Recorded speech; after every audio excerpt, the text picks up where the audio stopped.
नमस्कार मित्रांनो, तर आदिवासी शेतकऱ्यांसाठी आनंदाची बातमी आली आहे। महाराष्ट्र शासनाने भाऊसाहेब फुंडकर फळबाग लागवड योजनेसाठी 85.25 लाख रुपयांचा निधी मंजूर केला आहे। तर हा निधी कोणासाठी आहे, कोणत्या योजनेसाठी आहे आणि या GR मध्ये नेमके काय नमूद केले आहे, ही संपूर्ण माहिती आपण सोप्या भाषेत जाणून घेणार आहोत। त्यामुळे हा व्हिडिओ शेवटपर्यंत नक्की पहा। तर हा शासन निर्णय आदिवासी विकास विभाग यांनी 10 जुलै 2026 रोजी जारी केला आहे।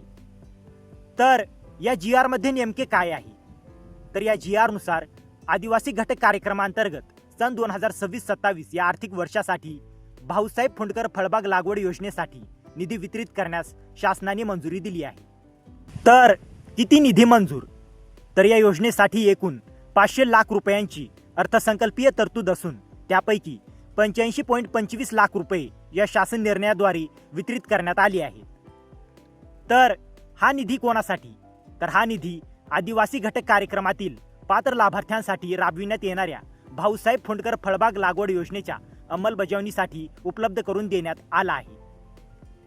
नंतर शासनाने दिलेल्या महत्त्वाच्या सूचना, तर निधीचा वापर फक्त मंजूर उद्देशासाठीच करावा, आर्थिक नियमांचे काटेकोर पालन करणे आवश्यक आहे, निधी खर्चाचा अहवाल आणि उपयोगिता प्रमाणपत्र शासनाला वेळेत सादर करावे आणि आदिवासी उपयोजना क्षेत्र व उपयोजना बाह्य क्षेत्रातील खर्च स्वतंत्रपणे नोंदवावा।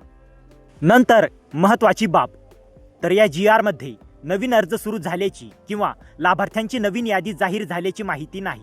हा शासन निर्णय योजनेच्या अंमलबजावणीसाठी निधी वितरित करण्याबाबतचा आहे। तर मित्रांनो, जर तुम्ही भाऊसाहेब फुंडकर फळबाग लागवड योजना किंवा आदिवासी विकास विभागाच्या योजनांबाबत माहिती घेत असाल तर हा GR महत्त्वाचा आहे, कारण यामुळे 2026-27 या वर्षातील निधी वितरणाला मंजुरी देण्यात आली आहे। तर मित्रांनो, जर तुम्हाला या GR ची PDF हवी असेल तर डिस्क्रिप्शनमध्ये आपल्या टेलिग्राम चॅनेलची लिंक दिलेली आहे, तिथे जाऊन तुम्ही या GR ची PDF घेऊ शकता। आणि हा व्हिडिओ उपयुक्त वाटला असेल तर व्हिडिओला लाईक करा, शेअर करा आणि अशाच महत्त्वाच्या GR अपडेटसाठी आपल्या चॅनलला सबस्क्राईब करा। तर मित्रांनो, भेटूया अशाच एका महत्त्वाच्या पुढच्या व्हिडिओमध्ये। जय हिंद, जय महाराष्ट्र।